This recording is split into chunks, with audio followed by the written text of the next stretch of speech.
We are learning Mishnayos Chagiga. We are in the middle of the last Mishnah of Parak Aleph. It's Parak Aleph, Chapter 1, Mishnah Ches, and we are in the last part of it. So let's just quickly run through from the beginning of the Mishnah.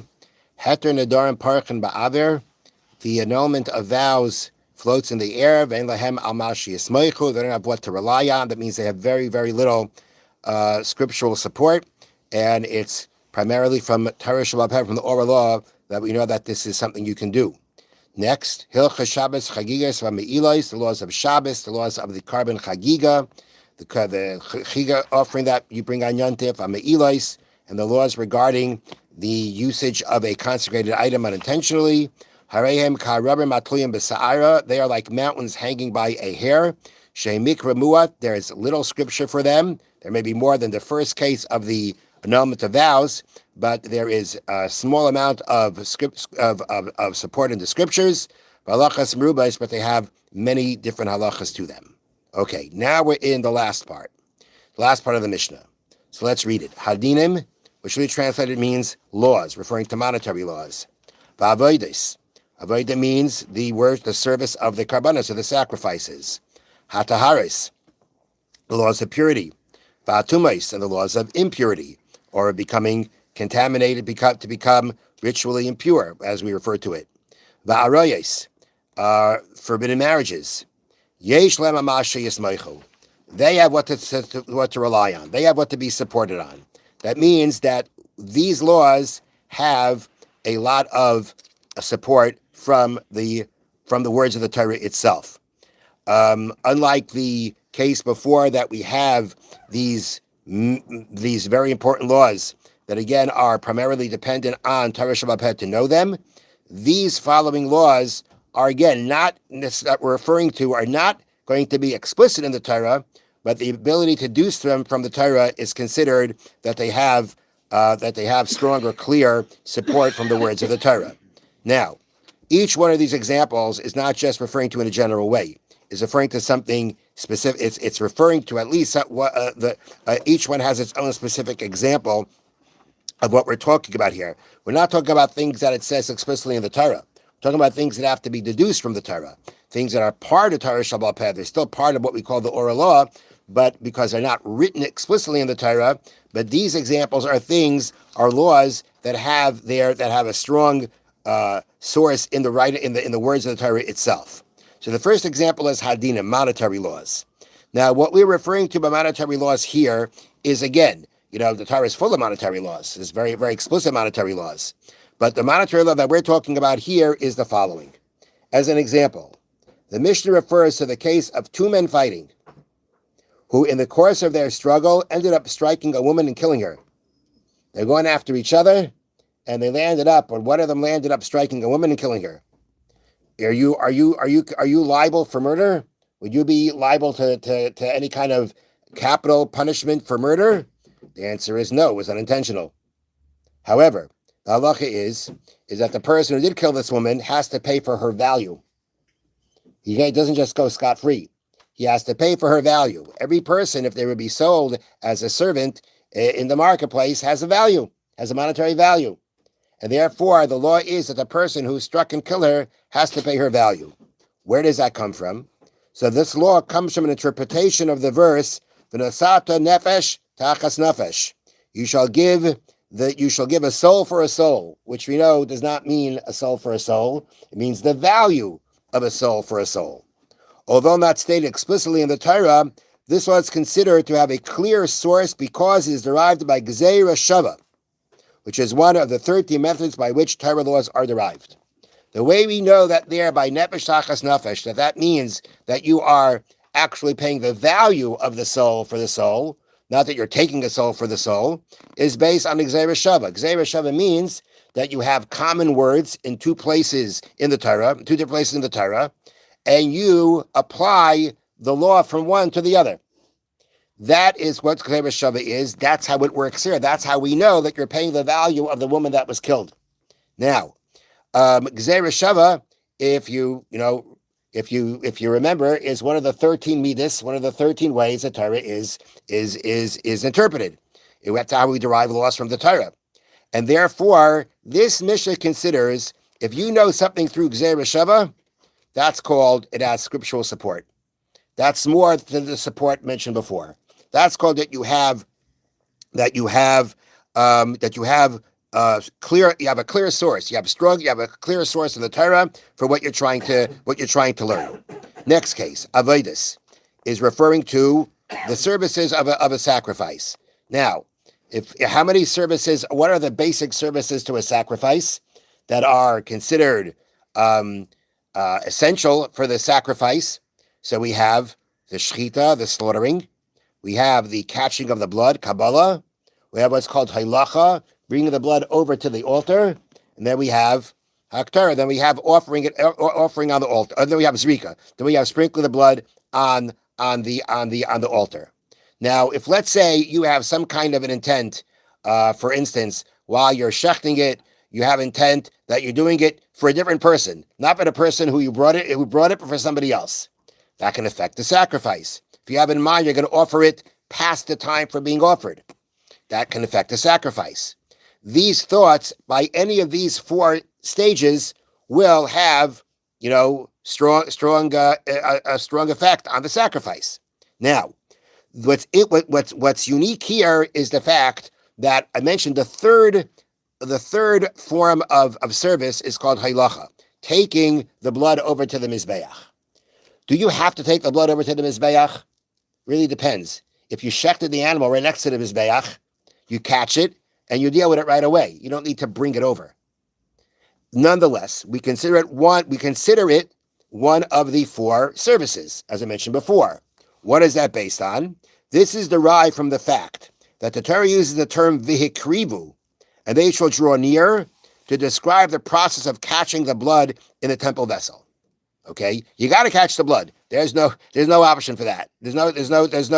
You got to catch it, and the Torah describes catching it as a vihikrivu, and they shall bring it forth. They shall draw near. The usage of this term, which normally refers to carrying, indicates that carrying the blood, like receiving it, is considered a temple service. So this is the derivation. Derivation is, it says, vihikrivu, and they shall draw near. Draw near would sound like you're bringing something over. But we know that the word vihikrivu, they will draw near, is referring to catching the blood. That means the Torah put catching the blood and bringing the blood over in the same word. That constitutes what's called a hekesh, a comparison. That is also one of the ways of deriving rules from the Torah. And if that is the process that we're using, that's considered that yesh lamash yismoichu. They have scriptural support, clear support, because you have that process of hekesh, which is one of the processes of interpreting the Torah. That's called that it's a source. Next, hataharos, purity, laws of purity. We're referring to the fact that a mikveh in which a person immerses themselves to become pure, the minimum amount of a mikveh has to hold at least 40 sa'ah. Sa'ah is a volume. It has to hold at least 40 sa'ah. How do we know that a mikveh has to be 40 sa'ah?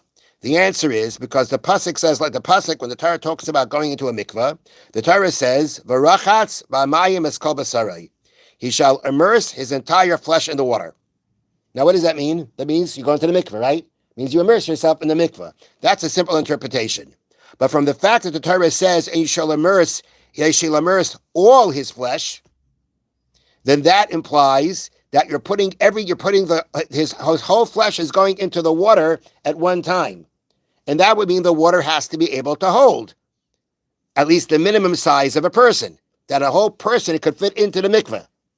And our sages, they calculated, they taught us that the minimum size to fit a whole person in is 40 sa'ah, is 40 sa'ah of water.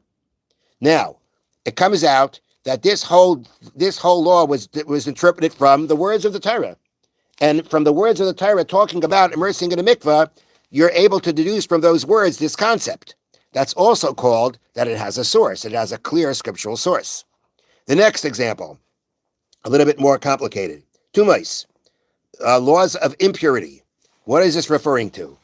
Now listen to this. As an example, the Mishnah refers to the minimum amount of the carcass of certain rodents and reptiles that transmit tumah. we have something called shrutzim. Shrutzim are certain animals. Some of them they're kind of low crawling animals, but there's 8 of them specifically. And some of them are rodents, some of them are reptiles. And if they're dead, if you have a carcass of them, they can now transmit impurity. This amount is derived from 2 verses that discuss the laws of tumah contamination. One verse implies that a tumah is imparted only by a complete carcass. You got to have a whole. You have to have a whole sheretz. You need a whole carcass for it to impart impurity.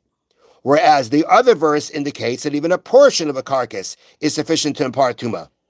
You don't need a whole carcass. You have one pasuk saying you need a whole carcass. The other pasuk says you don't need a whole carcass. Okay, so how do we rectify this question? The sages derive from the 2 verses that a portion of a carcass can indeed impart tumah, but only if its size is equivalent to the smallest size whole rodent mentioned in Scripture, which is the size of a lentil. That's pretty small. And it's describing it as a rodent. Not sure exactly what that's. Not a bug. Not a bug. It's referring to a rodent or a reptile. The smallest one of the 8 mentioned in the Torah is the size of a lentil. So now the point is that okay? So what we did right now is based on these 2 verses of the Torah, in order to answer the contradiction, we said one verse says part of a carcass can contaminate, can spread tumah. Fine, correct. The other pasuk that says it has to be whole means that the size of it has to, that part carcass that's going to impart impurity, the size of it has to be the smallest whole carcass, which is the size of a lentil, which is very small. But again, so this idea, this halacha, again, it's not explicit in the Torah, but it is derived from these explicit verses. And the last example is the arayas. The arayas are forbidden marriages that can carry the punishment, that cohabiting with one of these relatives, carry the punishment either of capital punishment, that a person can be killed through Beis Din, or that's karis, the cutting off of the spirit. And we're talking about relations through blood relations, marriage relations. These are called arayas. Now, they're all explicit. The whole list of them is explicit in the Torah. But there is one forbidden, there's one erva, or one detail of an erva that is not explicit. And the way we know it is from, again, a gezerah shava, from a common word used in 2 places. And here's the case. It's going to sound a bit bizarre, but this is the case. The Torah forbids, we call it incest, right? To cohabit with one's daughter.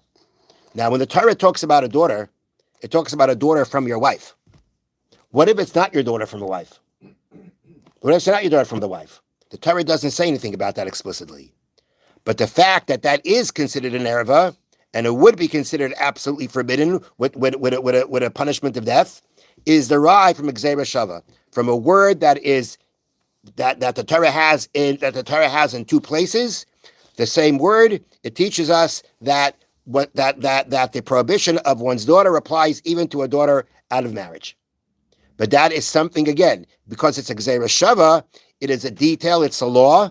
It's a law that we don't have explicit. It doesn't say straight out in the Torah, but because of the fact that it's derived from gezerah shava, from one of the 13 methods of deriving laws from the Torah, it's considered that it has scriptural support. So this is the final example of all these different laws of Torah Sheba'al Peh that the Mishnah has been using, that the Mishnah has been describing in these 3 categories. And the final words of the Mishnah are, Hein gufei Torah. These and these, meaning both mitzvahs that have vague scriptural sources and mitzvahs that are like mountains suspended by a hair, and these, referring to mitzvahs that have clear scriptural sources, are gufei Torah. They are fundamentals of the Torah. All these laws are a fundamental part of the Torah, even though they are not written in the Torah explicitly. The point here is to stress that even though they're not explicit in the Torah, nonetheless, they are gufei Torah. They are fundamentals of the Torah. They are as much Torah as things that are explicitly written in the Torah itself. Okay. Now, next to Chofetz Chaim.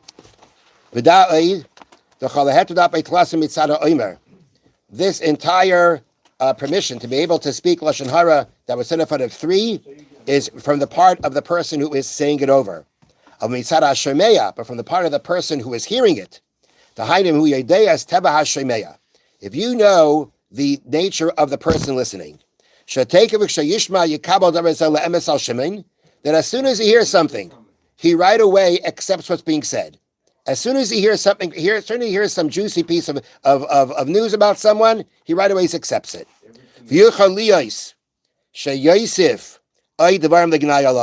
And now he is going to go ahead and he's going to add his own few words and descriptions to what was said.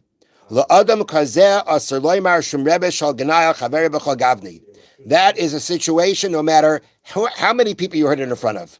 And you theoretically can say it over from your part of Lashon Hara, but if you know the person you're saying it over to is going to accept it right away and even add to it and embellish it and add to it, you can't say it over to him. The